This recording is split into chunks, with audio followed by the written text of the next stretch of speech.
दिन चावल का एक आखा दाना जानते हो, पूरा खंडी चावल नहीं, कितना चावल, एक दाना चावल शंकर भगवान के शिवलिंग पर समर्पित करिए। एक बेलपत्र जिसका डंडी का मुख अपनी ओर हो, जहाँ पे चावल चढ़ाया है, उस चावल के ऊपर अपनी कामना कर रख दीजिए और चंद्रमौली भगवान का स्मरण करिए। कौन से भगवान? शंकर भगवान का सर्वश्रेष्ठ सुंदर नाम है चंद्रमौली। चंद्रमौली भगवान का स्मरण करिए, अपनी कामना कर बेलपत्र समर्पित कर शिव जी पर एक लोटा पानी की जल पात्र समर्पित करो, कलश से जल चढ़ा दीजिए, नैनों में वो जल लगाकर अपनी कामना कर वापिस घर को आइए। अगली पूर्णिमा आएगी, जो कामना करी है मेरा चंद्रमौली भोलेनाथ से पूर्ण करेगी। आप सभी को सुंदर पूर्णिमा की बहुत बहुत बधाई। बाबा विश्वनाथ की कृपा आप पर सदा बनी रहे। आ गया पूर्णिमा की रात्रि, बड़ी से बड़ी बीमारियां, बड़े से बड़े रोग, बड़े से बड़े कष्ट इस पूर्णिमा की रात्रि को छूट जाते हैं। दमे की बीमारी, श्वास की बीमारी, अनिद्रा की बीमारी, रात्रि को जगना, ये सारी बीमारियां पूर्णिमा की रात्रि को अगर व्यक्ति अपने जीवन को सुखमय बनाए, अपने जीवन को आनंदमय बनाए तो सब छूट सकता है। पूर्णिमा की रात्रि को पीपल के पत्ते 5 लेकर उसके ऊपर खीर डालकर रात्रि को खा लेने से महाराज दमे की बीमारी, श्वास की बीमारी रुक जाती, वो बीमारी बढ़ती नहीं है, उससे कष्ट नहीं होता। जिन बच्चों के नेत्र कमजोर होते हैं, रोशनी कमजोर होती है, पूर्णिमा के दिन रात्रि को 12 बजे भगवान चंद्रदेव का दर्शन कराइए। 5 से 7 मिनट तक नयन मिलाए चंद्रदेव के, और बाद में एक पीपल के पत्ते पर खीर जो चंद्र के नीचे रखी हुई है, उसी खीर को चटा दीजिए। फिर चंद्र का दर्शन कराओ, फिर खीर को चटा दीजिए। महाराज नयन की ज्योति बढ़ती है, नींद नहीं आती तो निंद्रा देवी प्रवेश करती है, निंद्रा अच्छी आती है, आनंदित होता है। महाराज जिस व्यक्ति के शरीर में गांठ पड़ जाती हो, शरीर काला पड़ जाता हो, चट्टे पड़ जाते हो या दांत खाद खुजली हो जाता हो, उसके लिए भी पूर्णिमा की रात्रि को 12 बजे महाराज भगवान चंद्रदेव के लिए 21 दिए जलाए जाते हैं। उस 21 दिए की कालोज एक थाली में इकट्ठी करी जाती है, कालोज को इकट्ठी कर शरीर में गाय के घी के साथ में जहाँ जहाँ जगह पर चट्टे गांठ है वहाँ लगाया जाता है। उसको 5 या 7 दिन लगाइए, उसके बाद में रोज प्रतिदिन लगाने के आधे घंटे बाद स्नान कर लीजिए, आराम लगना प्रारंभ हो जाता है। आज पूर्णिमा की रात्रि से लेकर कार्तिक पूर्णिमा की रात्रि के बीच में जो दामोदर भगवान का, कृष्ण का, शिव का मंगल आनंद करेगा, अभिषेक करेगा, पूजन करेगा, स्मरण करेगा, उसके सारे दुख दरिद्र दूर हो जाएंगे। रात्रि को आप बड़े प्रेम से खीर बनाओ, चंद्रदेव की साक्षी में रखो, भोग लगाओ भगवान श्री हरि को। बन सके अगर लक्ष्मी की कमी है, लक्ष्मी नहीं आ रही है, व्यापार नहीं चल रहा है, तकलीफ बहुत ज्यादा है, घर में कष्ट है, कर्जा ज्यादा है, तो एक तांबे के कलश के ऊपर, तांबे के कलश में पानी भरना, कटोरी रखना, उस पर लक्ष्मी जी की मूर्ति रखना। लक्ष्मी जी की मूर्ति नहीं हो तो चांदी का सिक्का रखना। उसके सम्मुख में आप 31 दीपक, 31 दीपक घी के लंबी बाती के जला देना। महाराज एक कमल गट्टा उस 31 दिए के अंदर डाल देना और लक्ष्मी जी का पूजन करना, लक्ष्मी जी का स्मरण करना, खीर का भोग लगाना, पान के पत्ते पर खीर रखना, 5 पत्ते पर खीर का भोग लगाना और माता लक्ष्मी से विनती करना। सवेरे 4 बजे तक वो रखे रहने देना, सुबह 4 बजे वो उठाना, लक्ष्मी को वापिस तिजोरी में या सिक्का हो तो उसको अलमारी में रख देना। जो खीर बनी है वो प्रसाद के रूप में सुबह 8 बजे, 10 बजे, 9 बजे जब खाना हो प्रेम से खाना। माता जो दिए लगाए हैं वो ठंडे हो गए होंगे, उनको रखे रहने देना, बाद में काम आते रहेंगे, या दिए विसर्जन करना हो तो आपकी मर्जी है। पर वो मिट्टी के दिए लगेंगे, आटे के दिए नहीं लगेंगे, मिट्टी के दीप लगाना है आपको। 31 घी के दिए लगाना, लक्ष्मी जी का पूजन करो, कंकु, चावल, हल्दी, मोली से सब तरह। पूर्णिमा की रात सुख मिलेगा, आनंद मिलेगा, लक्ष्मी की वृद्धि होगी, कार्य सिद्धि होगी। दूसरा क्रम, पूर्णिमा के दिन आप शाम को प्रदोष काल के समय 4:30 बजे से 6 बजे के बीच में 1 लोटा पानी, उसमें 5 बेलपत्र रखकर 1 कमलगट्टा डालकर भगवान चंद्रेश्वर महादेव के नाम से भगवान शंकर को चढ़ा दीजिए। आपकी जो कामना हो वो कामना कर चढ़ा, विनती करें चंद्रेश्वर महादेव को और निवेदन करें कि हमारा ये कार्य सफल हो। केवल पूर्णिमा के दिन चढ़ाइए, कार्तिक पूर्णिमा तक क्या फल मिलता है हमको जरूर बताइए। पूर्णिमा की रात्रि को और कार्तिक पूर्णिमा की रात्रि को गर्भवती नारी अपनी नाभि पर यदि चंद्र की दृष्टि पड़वा लेती है तो बच्चा विकलांग पैदा नहीं होता है। गर्भ से जो बालक होगा श्रेष्ठ होगा, विद्वान होगा, चतुर होगा, पढ़ने में होशियार होगा, क्योंकि ये चंद्र की किरणें जब समुद्र में उछाल ला सकती है, आपके जीवन में भी तरक्की ला सकती है, उछाल ला सकती है। क्यों करा जाता है पूर्णिमा का व्रत? पूर्णिमा का व्रत करने का कारण क्या है बताइए। आप इतने सालों से कर रही हो, कई माताएं कर रही होंगी पूर्णिमा का व्रत। एक समय फलाहार करती हैं, एक समय भोजन करती हैं। भोजन में खीर का होना जरूरी होता है पूर्णिमा के व्रत, दूध की सामग्री होना जरूरी होती है पूर्णिमा के व्रत। 12 महीने की पूर्णिमा करो मना नहीं है, और पूर्णिमा उठाने का भी समय होता है। चैत्र के महीने की जो पूर्णिमा होती है, चैत्री पूर्णिमा पहली पूर्णिमा मानी जाती है, इसलिए चैत्री पूर्णिमा को सिद्ध पूर्णिमा कहते, कार्य सिद्धात्री पूर्णिमा कहते, सिद्ध करते। मनोरथी पूर्णिमा कहते, मनोरथी पूर्णिमा। इसलिए पूर्णिमा का व्रत कहाँ से उठाया जाता है? चैत्र के महीने की पूर्णिमा से पूर्णिमा का व्रत उठाया जाता है कि मैं महीने की पूर्णिमा करूंगी तो चैत्र पूर्णिमा से उसको उठा देंगे। पर उसका एक नियम रहता है, आप फलाहार करें अपनी जगह पर एक समय भोजन कर रहे हैं वो अपनी जगह पर, भोजन के साथ में मीठे के साथ थोड़ा दूध की सामग्री होना जरूरी होती है। और क्यों करते हैं पूर्णिमा का व्रत, किस लिए किया जाता है, क्यों करा जाता है, उसका व्याख्यान वर्णन शिव महापुराण के अंतर्गत स्कंद पुराण में लिखा गया। स्कंद पुराण में वर्णन किया है श्री वेदव्यास जी महाराज ने, कहा ये पूर्णिमा का व्रत इसलिए किया जाता है कि व्यक्ति का जब मन गलत भ्रम में जाने लगता है, मन जब गलत जगह पर जाने लगता है, तो ये मन को गलत जगह पर ले जाने वाला कौन होता है? तो कहा ये चंद्र होता है। व्यक्ति की राशि के अंतर्गत, व्यक्ति की पत्रिका के अंतर्गत, व्यक्ति की ग्रह दशा के अंतर्गत जब चंद्र बेकार चलता है तो व्यक्ति अच्छा करते करते भी बेकार करने लग जाता है। चंद्र डोल रहा।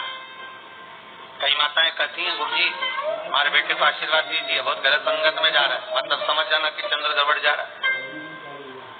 बेटी अगर गलत मार्ग पर जा रही है, बेटी अगर गलत संगत में जा रही है, किसी अन्य व्यक्ति को आकर्षित और चंद्र गड़बड़ हो रहा है, उसका चंद्र कहीं जा रहा है। कोई पुरुष, कोई लड़का, कोई गलत मार्ग पर जा रहा है, चंद्र गड़बड़।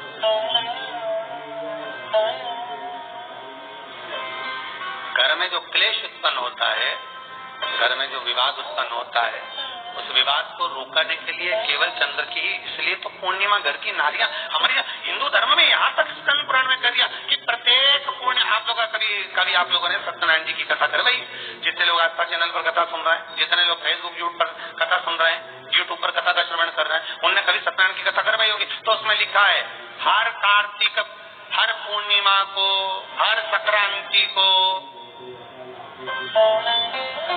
ब्राह्मण सत्यनारायण भगवान की कथा या राजा या वैश्य कथा को कराता या बढ़िया कथा कराता। सुनी कि नहीं सुनी बात? सत्यनारायण भगवान की कथा में लिखा है, स्कंद पुराण के अंतर्गत जो सत्यनारायण भगवान की कथा का स्मरण किया उसमें लिखा है प्रत्येक संक्रांति पूर्णिमा को सत्यनारायण की कथा करवाने लगा और ये योनि को प्राप्त हुआ, इस योनि से छूटा, इस योनि में गया। लिखा है सब कुछ।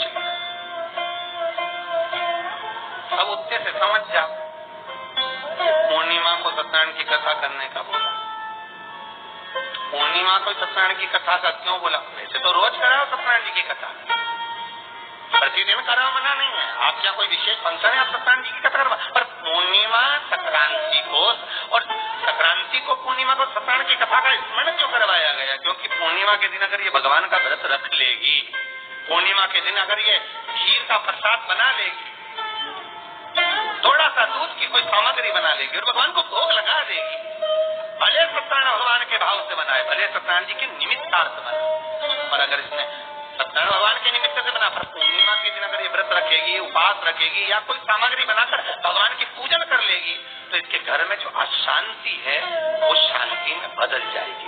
इसलिए कई घरों में आज भी सत्यनारायण भगवान की पूजन हर पूर्णिमा को करती है। माता किताब लेके बैठ जाती है, तुरंत उन्हें ऑफिस जाना, कहीं काम पे जाना, और तुरंत उसने जल्दी कलश रखा, कलश नहीं भी रखे तो भगवान की पूजन कर बुरा के ब्राह्मण देवता को बुला लेगी, ब्राह्मण नहीं आएंगे तो खुद कर लेगी, पर करती जरूर। इतना सा आटा सेक लेगी, पंजेरी बनाई, सीरा बनाई, मिठाई रखी, कुछ भी करेगी पर सत्यनारायण की कथा करती, उसका मन लग गया। मतलब पूर्णिमा को करना है, उसको करने से क्या होता है? शांति रहे, शीतलता।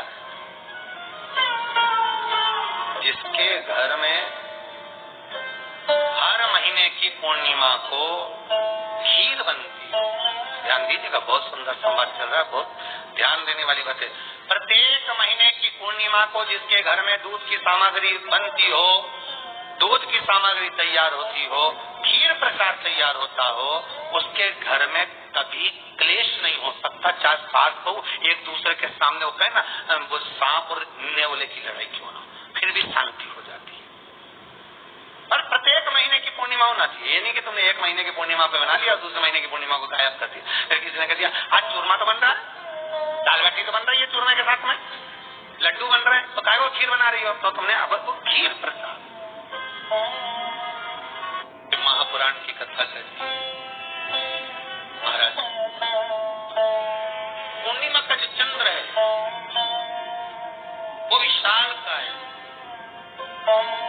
और चंद्र की पूर्णता में हमारी अभिलाषाएं भी पूर्ण हो। आप आस्था चैनल के माध्यम से जितने लोग कथा सुन रहे हैं, फेसबुक यूट्यूब पर जितने कथा सुन रहे हैं, और कुबेरेश्वर धाम में जितने कथा सुन रहे हैं, आप में से कितने लोग हैं जो पूर्णिमा का व्रत करते हैं? जो माताएं करती हो, जरा हाथ उठाइए। पूर्णिमा का व्रत जो करते हो ना आप लोग, अब पूर्णिमा के व्रत में आपने कई बार किताब पढ़ी होगी पूर्णिमा की, या आपने व्रत किया होगा, या पूर्णिमा का व्रत आप धारण करे होंगे, तो उसमें पूजन कौन से भगवान की होती? पूर्णिमा के व्रत में किस भगवान की पूजन होती है? तो कहा पूर्णिमा के व्रत में केले के थंब लगाकर पूर्णिमा का जो उद्यापन होता है, पूर्णिमा की जो पूजन होती है, उस पूजन में शंकर और पार्वती की पूजन, शिव और नारायण की पूजन करिए, शंकर और पार्वती का स्मरण करिए। किसकी पूजन होती है? शिव पार्वती।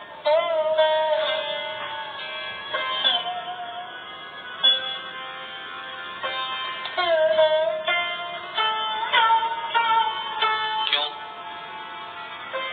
शंकर और पार्वती का पूजन क्यों करा जाता है पूर्णिमा के व्रत में? क्योंकि शिव और माता पार्वती ही केवल एक ऐसे हैं जिन्होंने अपूर्ण लक्ष्मी को भी पूर्ण बना दिया था। किसको पूर्ण बनाया? लक्ष्मी। शरद पूर्णिमा के दिन अगर आप शंकर भगवान को एक लोटा पानी अगर शिव को समर्पित कर रहे हो, श्वेत पुष्प को रखकर शंकर जी के ऊपर सफेद फूल को चढ़ाकर अगर एक लोटा जल भी, एक पात्र जल भी शंकर को समर्पित कर रहे हो, तो ये लक्ष्मी के लिए ही तो कर रहे हो। और कौन सी लक्ष्मी? पूर्ण लक्ष्मी। पूर्ण लक्ष्मी। आपको पहले भी कथा में कहा, एक बार भगवान विष्णु के सामने लक्ष्मी मैया ने बहुत तेज स्वर में कह दिया था, नारायण, दुनिया के लोग आपका नाम जपते हैं, दुनिया के लोग नारायण नारायण करते हैं, दुनिया के लोग आपका भजन करते हैं, पर सत्य मायने में कहूँ ना तो मेरे बिना दुनिया के लोगों की नहीं चल सकती, मेरे बिना दुनिया नहीं चल सकती, संसार मेरे बिना नहीं चल सकता। भगवान विष्णु ने कहा ये तो गलत है लक्ष्मी आपका कहना। एक दिन लक्ष्मी को अहंकार आ गया, अहंकार के संबोधन जब माता लक्ष्मी करने लगी तो भगवान उसी समय पर भगवान विष्णु को क्रोध आ गया, और भगवान विष्णु ने कहा दिया लक्ष्मी तो इतनी बड़ी बड़ी बात कहती है कि तेरे तेरे बिना नहीं रह सकती संसार। मैं तुझे कहता हूं लक्ष्मी तू अपूर्ण है, तू अपूर्ण है, तो पूर्ण कब हो गई?